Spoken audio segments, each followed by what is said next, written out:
আফসোস লাগে। অথচ মানবতার মুক্তির সবচেয়ে শ্রেষ্ঠতম জায়গায় রাসূল সাল্লাল্লাহু আলাইহি সাল্লাম ছিলেন। সুবহানাল্লাহ। আজকে আমরা জানবো যে রাসূল সাল্লাল্লাহু আলাইহি সাল্লাম মানবতা মানুষকে কিভাবে উপহার দিয়েছে, মানব জাতির জন্য কতটুকু কল্যাণ নিহিত তিনি রয়েছে। সুবহানাল্লাহ বিহামদিহি সুবহানাল্লাহিল আযীম। রাসূল সাল্লাল্লাহু আলাইহি সাল্লাম মানবতার শিক্ষা দিয়েছেন। দেখুন রাসূল আকরাম সাল্লাল্লাহু আলাইহি সাল্লাম মানবতার ব্যাপারে বলেছেন, বিনা কারণে একটি চড়ুই পাখিও হত্যা করো না। সুবহানাল্লাহ। যে একটি চড়ুই পাখির ব্যাপারে এক্সাম্পল দিয়েছেন, উদাহরণ দিয়েছেন, তোমরা কি করো না, বিনা কারণে যে তোমরা জবাই করে খাও, সেই জবাই করে খেতে পারো, কিন্তু বিনা কারণে তোমরা একটি চড়ুই পাখিও কি করো না, হত্যা করো না। সুবহানাল্লাহি সুবহানাল্লাহ। আজকে আমরা মানবতা খুঁজছি অন্য কোথাও, শান্তি খুঁজছি অন্য কোথাও। রাসূল সাল্লাল্লাহু আলাইহি সাল্লাম শান্তি শিখিয়ে দিয়েছেন কিভাবে দেখি। রাসূল সাল্লাল্লাহু আলাইহি সাল্লাম বলেছেন যে একটি বিড়ালের কারণে একটি মহিলা জাহান্নামে গিয়েছে। নাউযুবিল্লাহ। কেন? এই মহিলা ছিল এই বিড়ালকে আটকে রাখতো, বিড়ালকে আটকে রাখতো এবং তাকে খানা পিনা দেওয়া হয়নি, আর তাকে খেতেও যাইতে দেওয়া হয়নি। তাকে তিনি খেতেও দেননি এবং তাকে ছেড়েও দেননি যে খেয়ে করে তিনি তার আহার জোটাবে, এই জন্য তাড়াতে ছাড়েনি।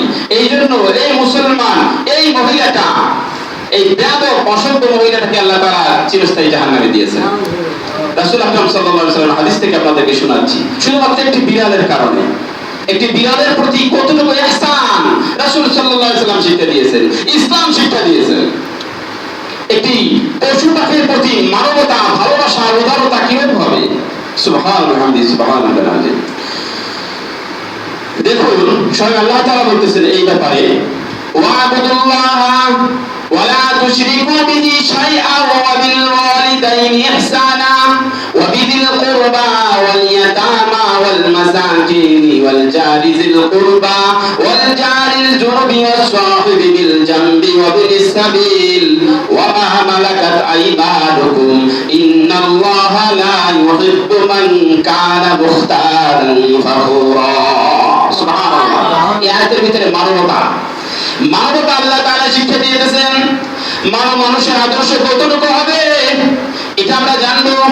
এই কোরআন এসেছে মানব জাতির হেদায়েতের জন্য, আর আজকে আমরা হেদায়েত তালাশ করতেছি। কোরআন তো পড়তে পারি না, কোরআন শিখি না, কোরআন নিয়ে গবেষণা করি না, রিসার্চ করি না। কোরআন যে একটা মেসেজ হিসেবে, মেসেঞ্জার হিসেবে মানুষের জন্য এসেছে আমরা জানি না। একটি চিঠি কোনো বন্ধু পাঠালে বা উপর মহল থেকে পাঠালে ওই চিঠিটা না পড়া পর্যন্ত আমার মনের ভিতরে কি ওলট পালট করে, যতক্ষণ না চিঠিটার অর্থ বুঝতে না পারি। যদি ইংলিশে লেখা হয়, ট্রান্সলেট যদি না করতে পারি, বিদ্বান ব্যক্তি কে আছে, ভালো কে পাণ্ডিত্য আছে, তাকে চুরাচুরি করি। যতক্ষণ না এই চিঠির অর্থ মর্মার্থ না বুঝতে পারি, আমার মনে শান্তি জোটায় না, জোগাড় করে না, আমার মুখে আমার মনের ভিতরে কি শান্তি সঞ্চয় হয় না। ঠিক তেমনি ভাবেই বিশ্বজাহানের পালনকর্তা আল্লাহ রাব্বুল আলামিন, যিনি আমাকে আপনাকে সৃষ্টি করেছেন, আল্লাহ রাব্বুল আলামিন তিনি একটা মেসেঞ্জার হিসেবে পাঠিয়েছেন, মেসেজ হিসেবে এই কোরআন পাঠিয়েছেন। এই কোরআন আমাদের জানা দরকার ছিল না? সুবহানাল্লাহ সুবহানাল্লাহ। কিন্তু আফসোস লাগে যে এই মেসেঞ্জার, এই কোরআন আমরা খোঁজ করি না, তালাশ করি না, এই ব্যাপারে আমরা উদাসীন না, আফসোস লাগে।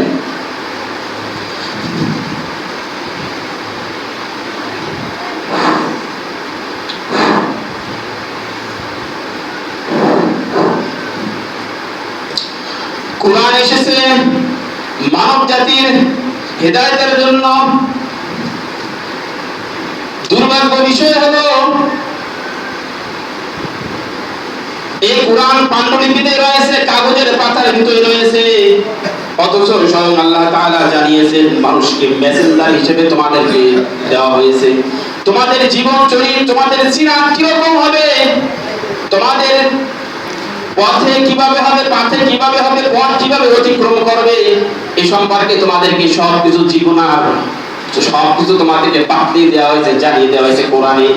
আফসোস লাগে এই কোরআন সম্পর্কে আমরা জানি না। আল্লাহ তাআলা বলেছেন ওয়া'বুদুল্লাহ, আল্লাহ তাআলার ইবাদত করো, ওয়া'বুদুল্লাহ, আল্লাহ তাআলার নিকট কি করো, তার কুদরতি পায়ে সিজদা দাও, তারই শুধুমাত্র ইবাদত করো। ওয়ালা তুশরিকু বিহি শাইআ, এবং তার সাথে কাউকে শরীক স্থাপন করো না। সুবহানাল্লাহ।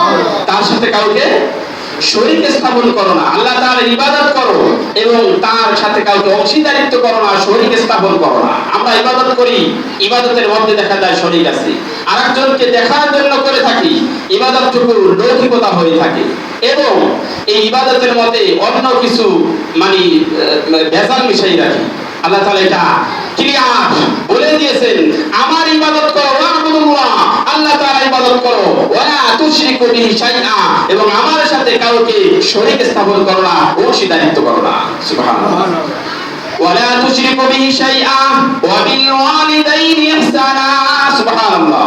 আল্লাহ তাআলা জানিয়ে দিয়েছেন যে তোমাদের মাতা-পিতার প্রতি সদয় হও, ইহসান হও, উত্তম ভাবে তাদের সাথে কথাবার্তা বলো। সুবহানাল্লাহ। তাদের সাথে কি রকম কথাবার্তা বলবে?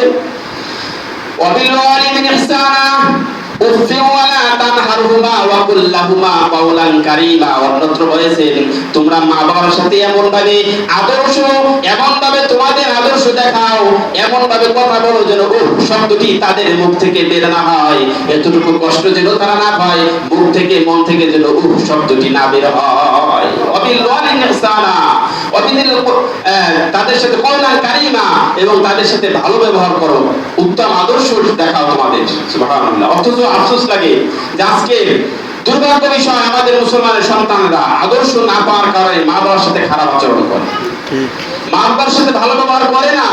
আল্লাহ স্বয়ং শিক্ষা দিচ্ছেন তোমার মায়ের সাথে বাবার সাথে কথা বলো, শব্দটি যেন তারা ব্যবহার না হয়, এতটুকু কষ্ট যেন না পায়, যেন শব্দটা বের হয়।